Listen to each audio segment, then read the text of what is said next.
Guess who's one of those short people?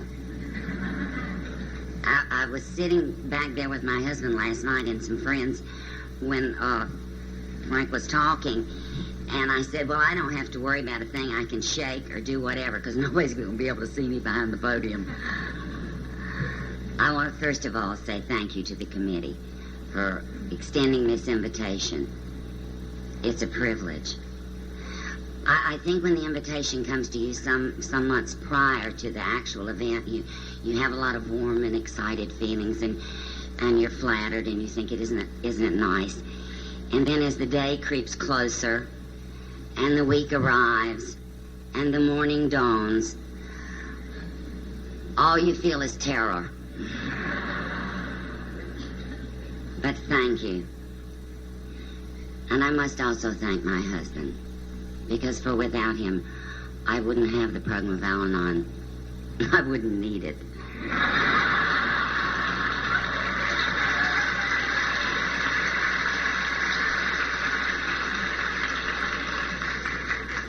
My name is Venetia, and I'm like everybody else in this room. I'm recovering from the disease of alcoholism. Hello. My program of recovery is Al-Anon. And I say that to you not just because my husband is an alcoholic, and not just because he's active in the Fellowship of Alcoholics Anonymous, but because I go to meetings. And I try one day at a time to practice the principles of the program in my life. And that ain't easy. You're looking at what is probably described as a late bloomer. I went to Al-Anon only after Ted got sober in the fellowship. And I went because I was directed there. And I thought it was sort of like the auxiliary elk. That if you had a family member in AA, you just automatically turned up in Al-Anon. And I went with great expectations that the minute that I walked in the door, somebody was going to hand me a master plan on how to keep this turkey sober. And I didn't get it. And I can only say to you that it was probably through the grace of God that I kept going back. Because I didn't want to go. I didn't think I needed to go. I was so good.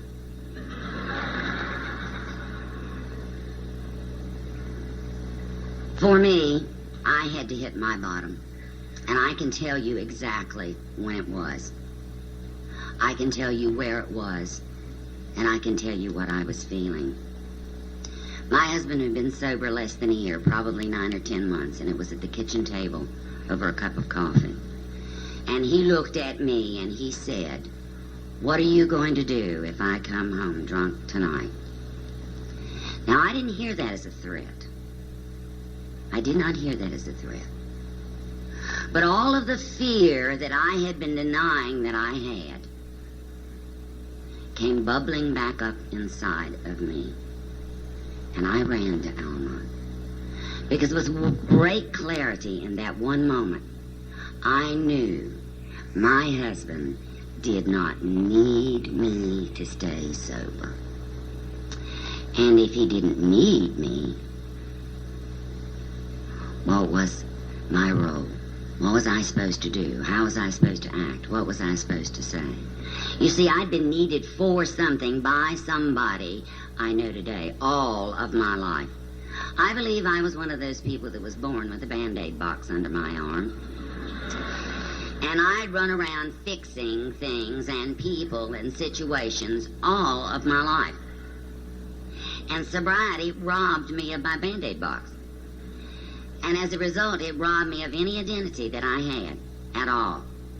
I think today sometimes we overuse the term identity crisis, but that's what I felt that morning. It was like standing stripped stark naked in the middle of Main Street and not knowing what to do or how to cover yourself up. And I was terrified, absolutely terrified. And I went to Al-Anon with a whole new attitude. I wanted to be better. I wanted to get well. And I guess what I really had to do was accept the fact that I had been sick. I had resented that for so long. You know, people would come up and they'd pat me on the head and they'd talk to me about the family disease of alcoholism and my wellness or lack of it and program of recovery. And I wanted to say, recovery from what? I didn't do the drinking. I wasn't the person that came in drunk and humiliated the family and endangered our financial status. I wasn't the one that scared everybody to death. It was him. Oh, I could talk about alcoholism. I could tell you it was a disease. I knew that.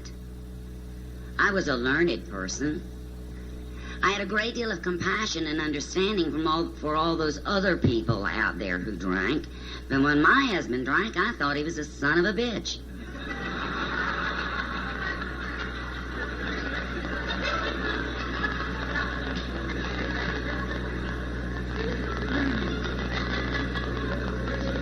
And I had to begin to get the acceptance of the disease out of my head, down in my gut where I lived.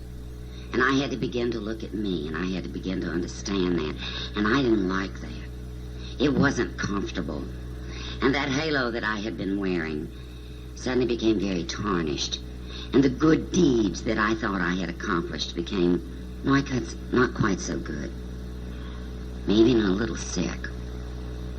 But it was the beginning for me. And I'm so very grateful for that. My alcoholism, or my illness, my inability to live adequately in the world didn't begin with the alcoholic. His disease fertilized all those character defects that I'd had for a long, long time. They'd been there, but I just hadn't known what to do about them. I came to Al-Anon and I came to understand me.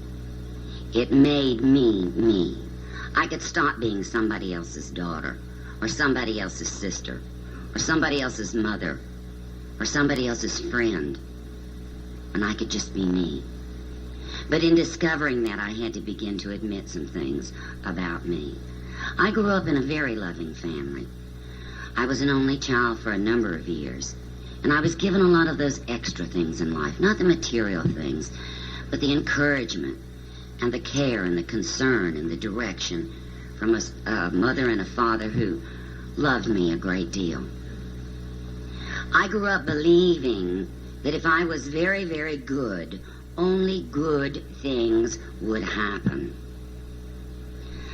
If I could sum up the way I grew up, I would say to you that the one thing that I lacked, out of all the things that were provided for me, the one thing that was missing was my inability to accept failure. I didn't know what that was like. I can remember when I was in grammar school and I ran for some kind of office. I know it's not important what it was. I just know how I felt. I knew I was going to win because I was the best candidate. I was the best qualified. I had a lot of confidence, and I lost. And I can remember my father saying to me, "It is better to have run and lost than never to have run at all." And I thought, bull. Because I didn't like the way that made me feel. And I wasn't going to lose. I wasn't going to fail. I was going to come out on top. And the things that I attempted and the goals that I set and the places I wanted to be and the people that I wanted to be with, I seemed to be able to get all of that. And it was like the sun was always shining. And there was some little gift that I carried around with myself. A feeling of assurance because I was good. So you can understand when things began to go bad, I didn't know what the heck to do with them. I married a young man when I was a junior in college that was going to provide me with all those things in life that I so richly deserved. And we were going to live a good life. I was going to be able to stay home, have babies, and lead the community women to finer things. And it didn't happen that way. We had been married 6 years when he had his first nervous breakdown. I can almost laugh now and say that we had 3 children in 3 years, and he had a nervous breakdown. And at that time, when he was hospitalized, like the good wife that I was, I sought out counseling from everybody that was available. Ministers, social workers, psychiatrists, clinical psychologists, people in the profession that could explain to me what the problem was, what I was doing wrong, so that I could fix it, so that I could make it right, so that we could have that good life that we deserved. And none of the opinions were hopeful.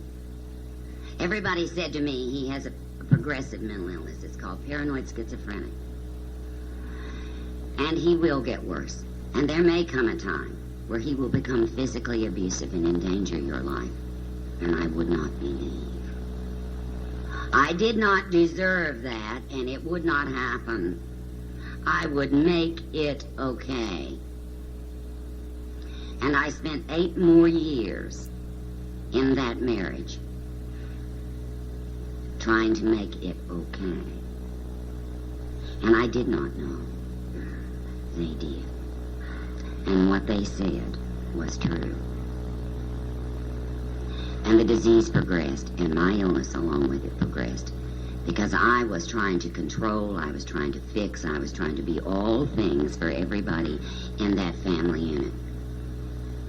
And I know today, because I know me and because I know what my program tells me, that that was part of my need to get well. I had to go back that far, if not further, in beginning to get well, and to be honest about my attitudes and my behavior and my feelings. There came a point in my life, after the 4th child had been born, and I was living with this very sick man, that I knew that I did not want to continue. And I got out of that marriage. I got out of that marriage with the expectation that this was the way life was going to be. There was going to be the 4 children, and there was going to be me, and we were going to be okay, because I was going to be sure we were. We lived in a big old house, 40-year-old house, with a hairy dog and a horny tomcat. And we had fun. Ted used to say that I was the leader of the gang just because I was the tallest one there. But we went on vacations together, and we laughed, and we played, and we grew together, and family was important to me. And I would say to those children as they went off, either socially or to school, remember who you belong to. Me. Remember you are a family. And we've got to be good, and we've got to be strong, and we've got to be all of these things.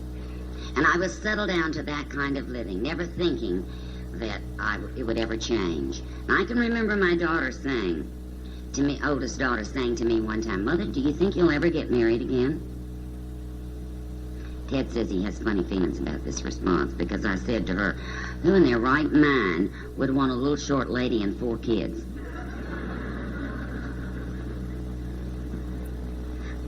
I was teaching school, and I had some friends that were having their fortunes told, and they were all having their palms read, and I told a friend of mine that I thought one day I'd go and see what the future held for me, to see if there was a knight in shining armor riding a white horse that would come down the middle of Louise Avenue and take me away from all of this. And I remember she said to me, don't do that, you'll spend the rest of your life hanging over the banister trying to see if he's coming. Well, he wasn't riding a white horse, he was driving a white Thunderbird.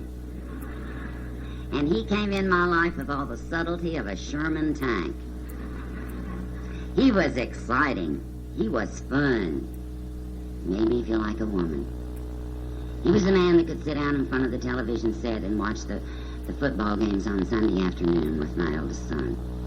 He was the man that teased the oldest girl about her dating because it was just beginning, and would sing with the second oldest child, the daughter, and take the youngest boy to the toy store to buy G.I. Joe equipment. They thought he was wonderful. They thought he was marvelous. They loved him right away. And I grew to love him. I grew to appreciate all those fine qualities of fatherhood and husbandry that I thought he had. There was, however, one thing that bothered me a wee bit.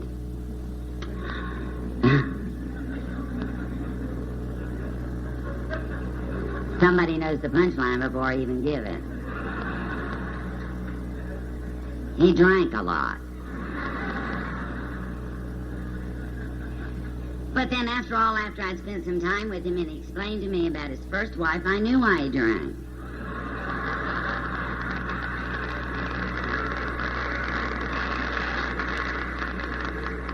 And all he really needed was the love of a good woman.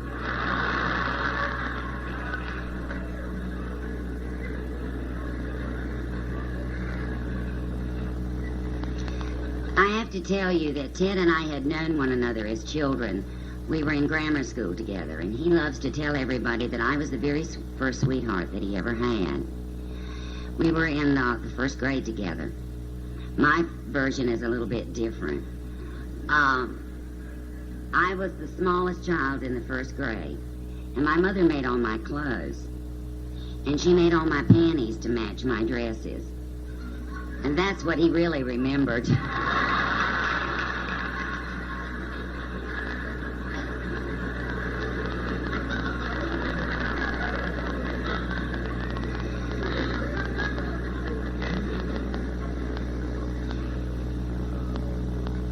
But he drank and he sobered up, and he drank and he sobered up, and I knew, because God and I had this understanding, that if we got married, we could afford one drunk a year. And it was going to be okay, because he promised me that once we were married, he would not have to drink.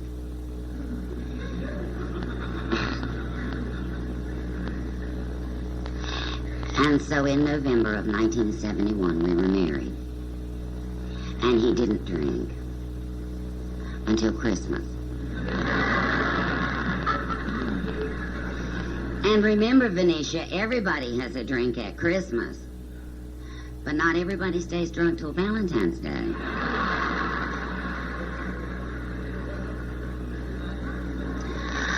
I was thoroughly convinced if I could just get this man to hear me. Now, I know there are a lot of spouses of alcoholics out there who knew long before their loved one found sobriety that if they could just get the alcoholic to hear them, they'd be able to tell them what they needed to know.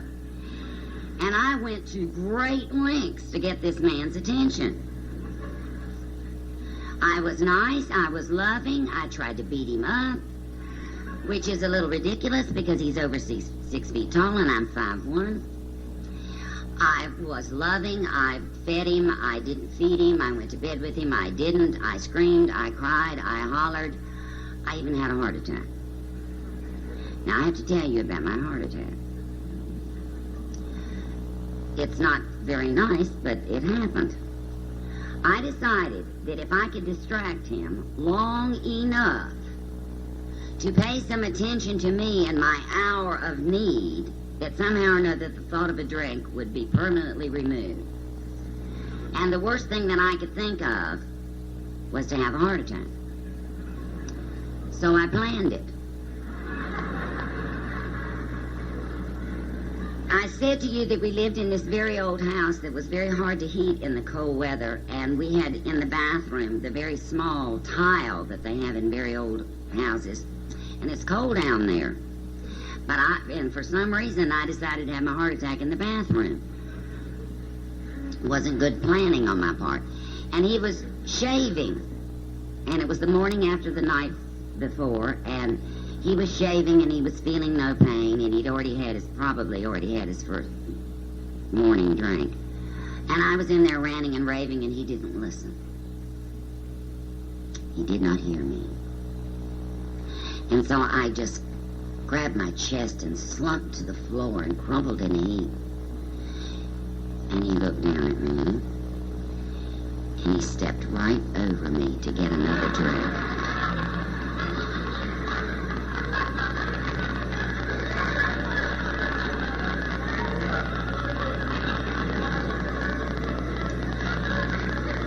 I can't tell you how I felt.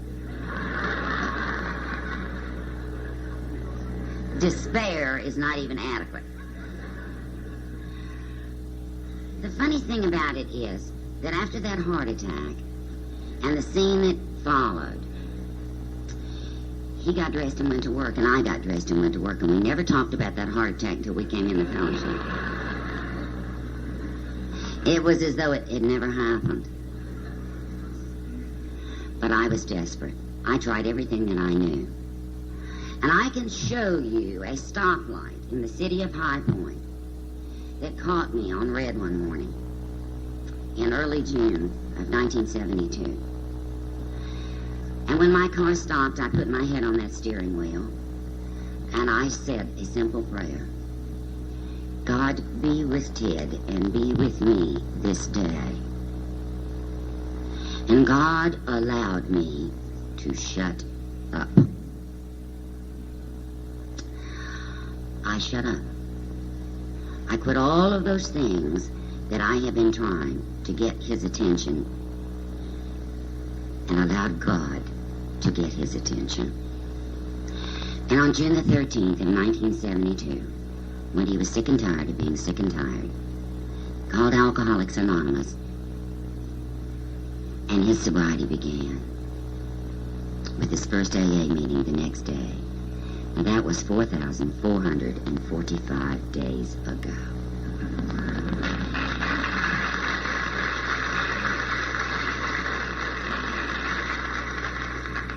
And it was exciting. It was thrilling to watch. He grew, and he began to change. And he became all those things that I had always known that he could be. But there was something wrong with me. I was angry, and I wasn't supposed to be angry. He was sober.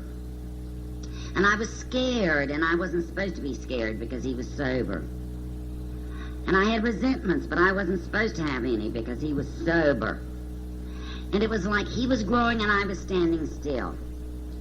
And I know that my growth did not begin until I reached that point of surrender, when I could run to Al-Anon and begin to listen and begin to look at me and stop blaming other people and other things for what I felt and for what I did. I learned in Al-Anon to be responsible for me. You know, I think God gives us that which is necessary, that which we need. One of the things that I hung on to about 5 minutes before Sandy got up here was the prayer that I said this morning alone in the room. God, let me do that which is necessary. And I know today in his wisdom that that's what he's done for both Ted and for me in our journey of growth in these past years. We had a man in the program early on that was very helpful to Ted and consequently to me. And I went to him one night at a meeting and I said, hey, Joe, I have a problem. And he said to me, no, Venetia, you don't have a problem. You have an opportunity to grow. And I wanted to hit him. But now today I know what he was saying that night. And I know that God has given me a lot of opportunities to grow. Some of those opportunities to grow have come through our children. We have a blended family. I had 4 children and Ted had 2. We have reared 6 children, 3 girls and 3 boys. Pretty good planning for an alcoholic, right? But they are beautiful. At one time in our lives, 5 of them were teenagers. And let me say to you that when you're living with 5 teenagers, you better run and find you a program.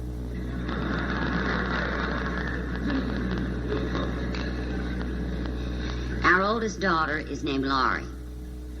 She's 27 years old and she lives in Louisville, Kentucky. Laurie and I have had a beautiful relationship. We still do, a very comfortable one. I love Laurie instantly. We had a good rapport. I watched this young woman come into this family with her father and with me and share him, a man that she loved deeply, a man that she never had any bad feelings about as far as his drinking was concerned. I helped her begin to understand that it was a disease, and I helped her begin to understand that she could not and should not blame her mother for her father's drinking, which she had done from the very beginning. I nurtured Laurie, I felt. I loved Laurie, I knew. I gave to her, and I received.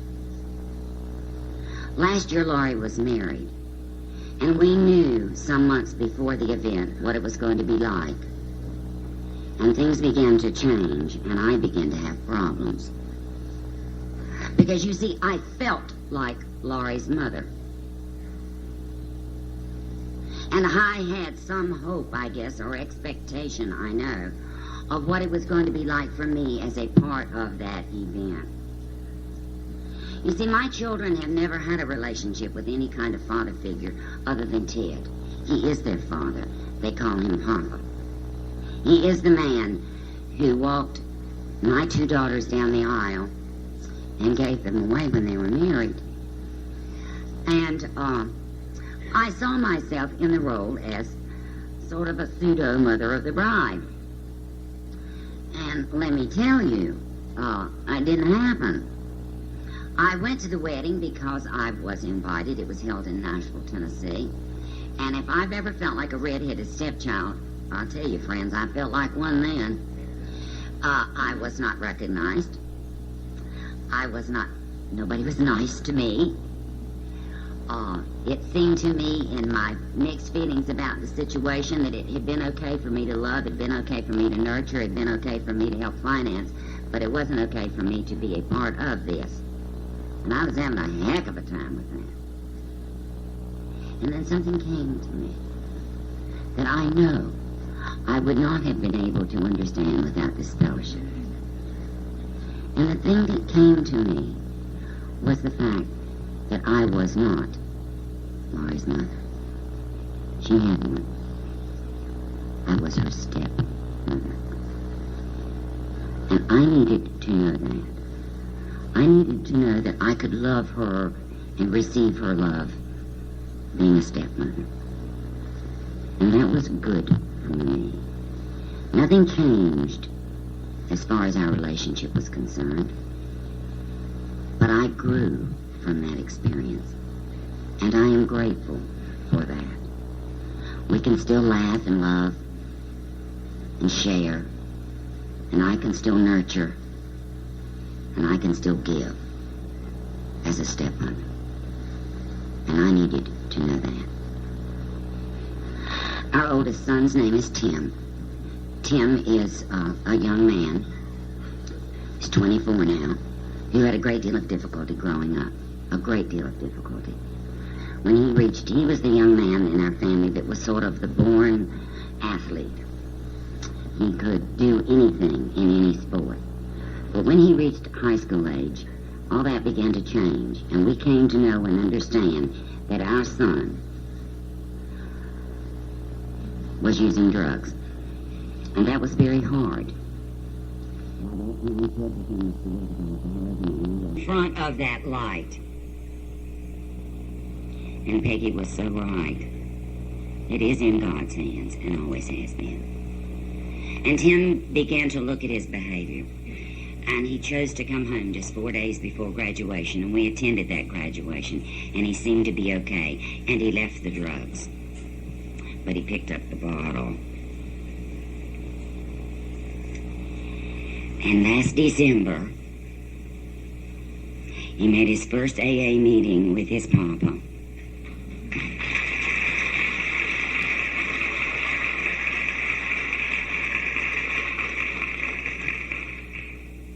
And he'll be 8 months sober tomorrow. Today he is 8 months sober. Living in Tampa, Florida with his little bride who thinks Al-Anon is the greatest thing to ever come down the pike. And God is so good.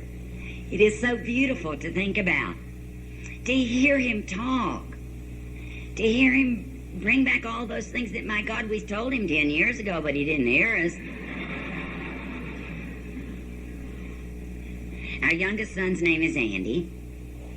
And Andy is a rising sophomore at NC State. And Andy's a good kid. He ain't perfect, but he's a good kid. I think one of the things that I am so grateful for is the relationship that he and Ted have.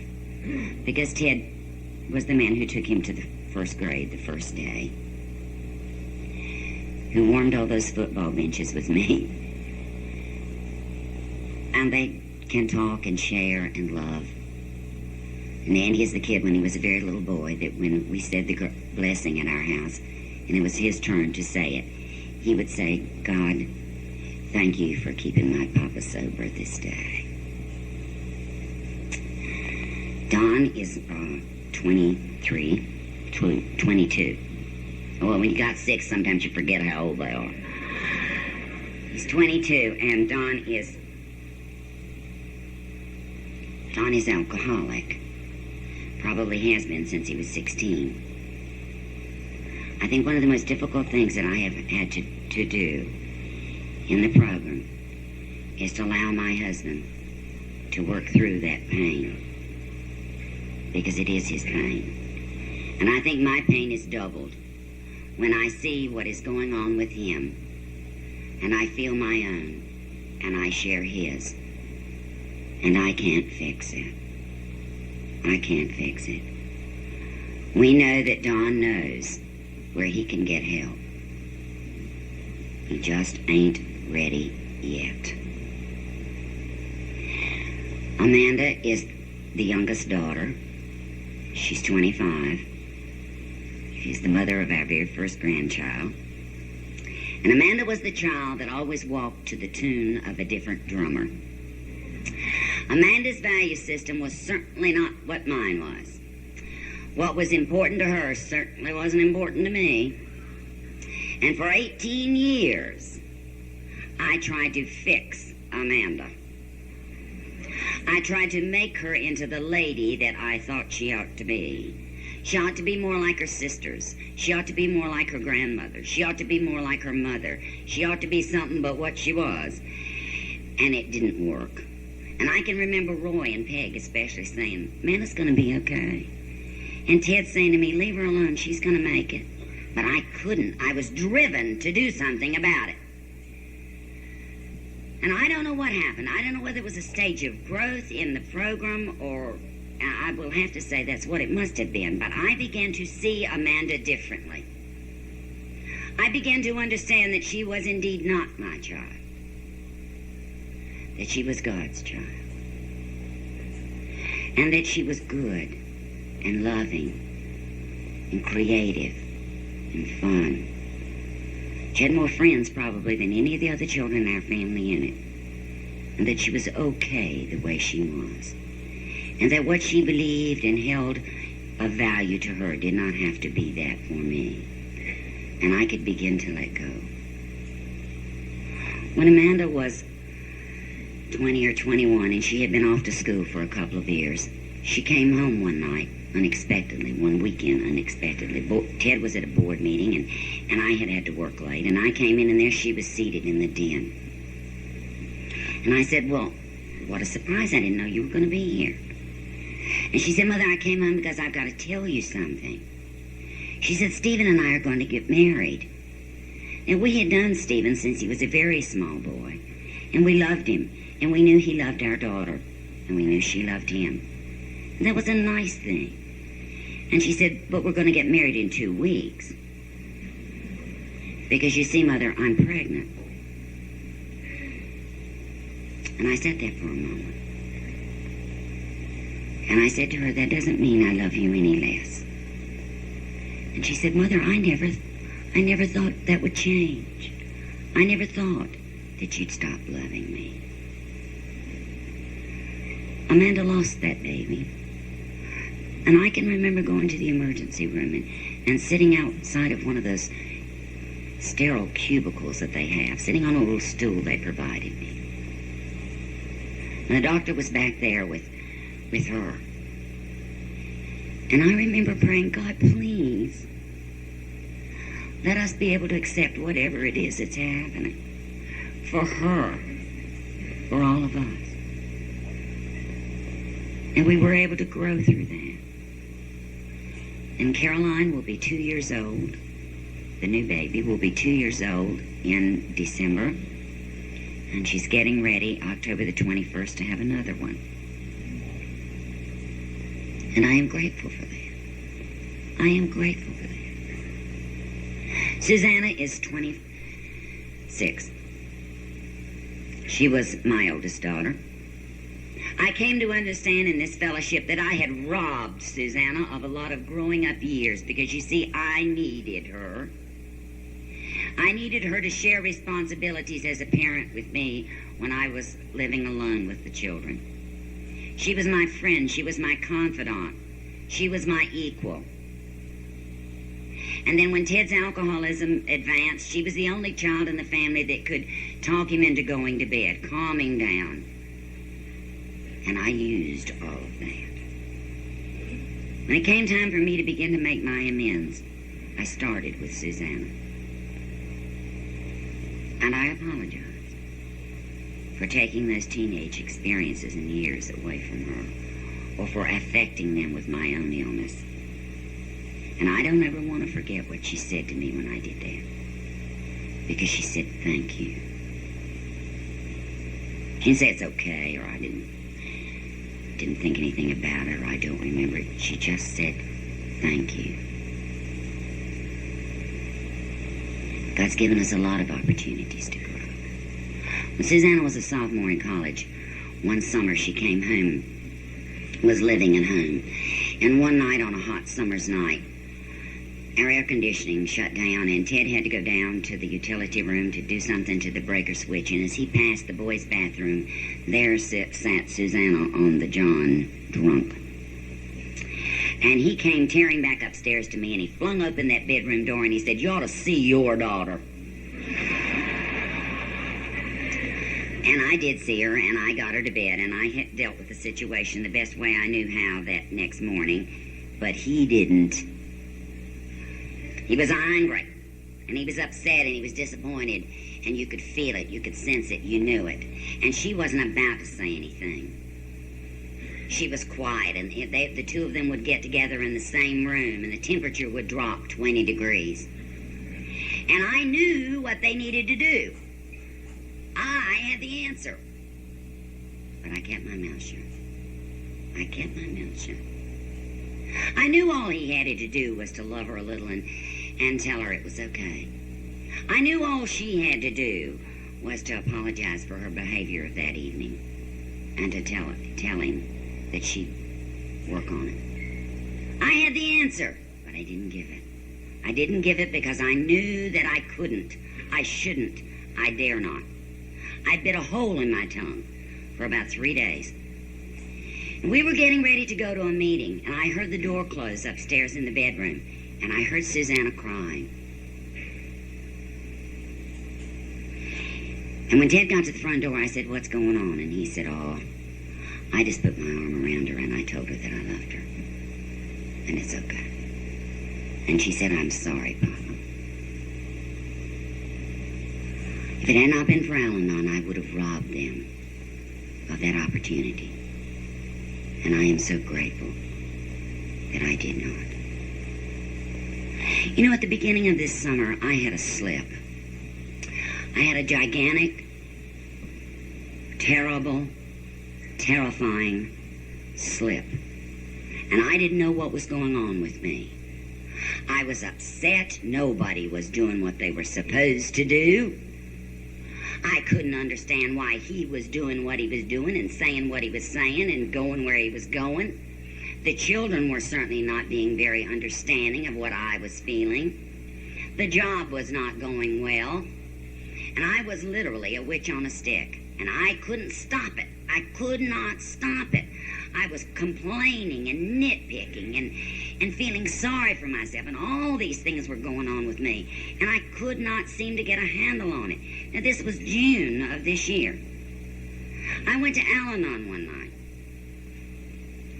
And the program was on gratitude. I say it was June of this year. And it was only 2 weeks before my husband was to pick up his 12-year chip. And sitting in that meeting that night, I suddenly knew what was going on with me. I had forgotten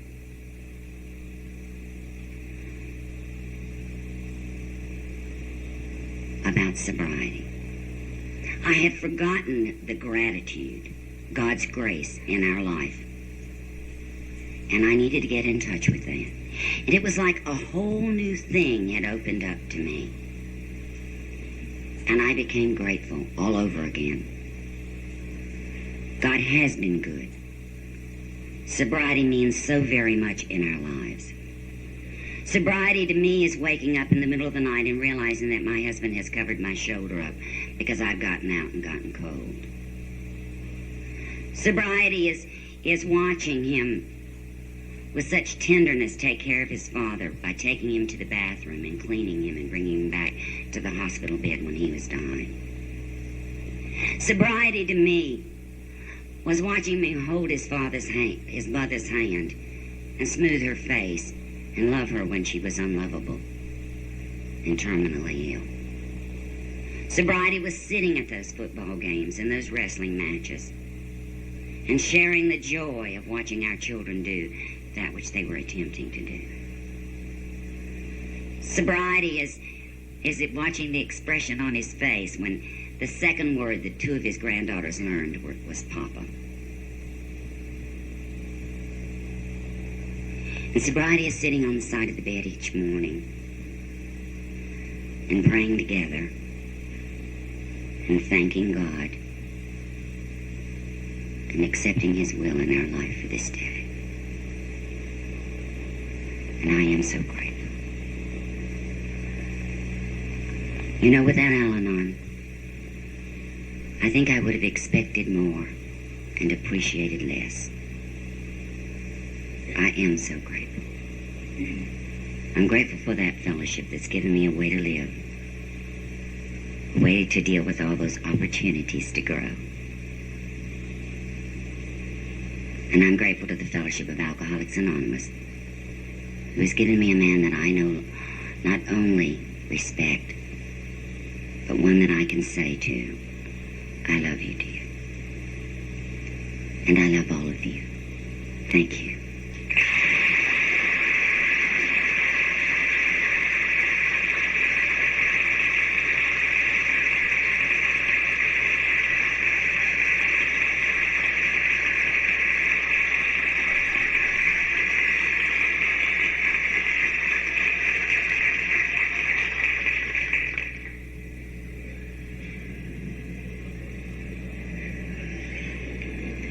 I had all these beautiful things I wanted to say, but after that I can't say anything. Venetia, on behalf of the convention, we'd like to present you with this token of our appreciation.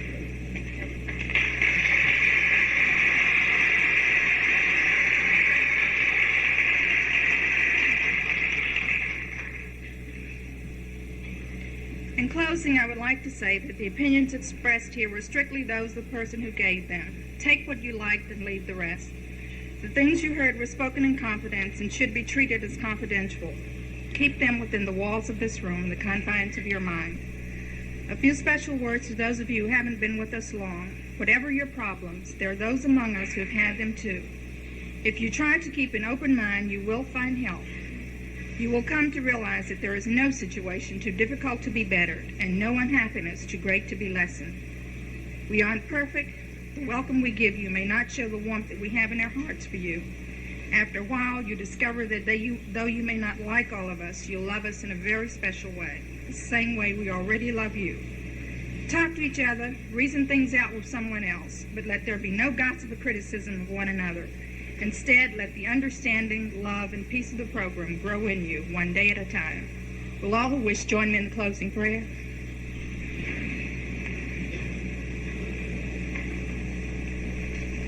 Our Father, who art in heaven, hallowed be thy name.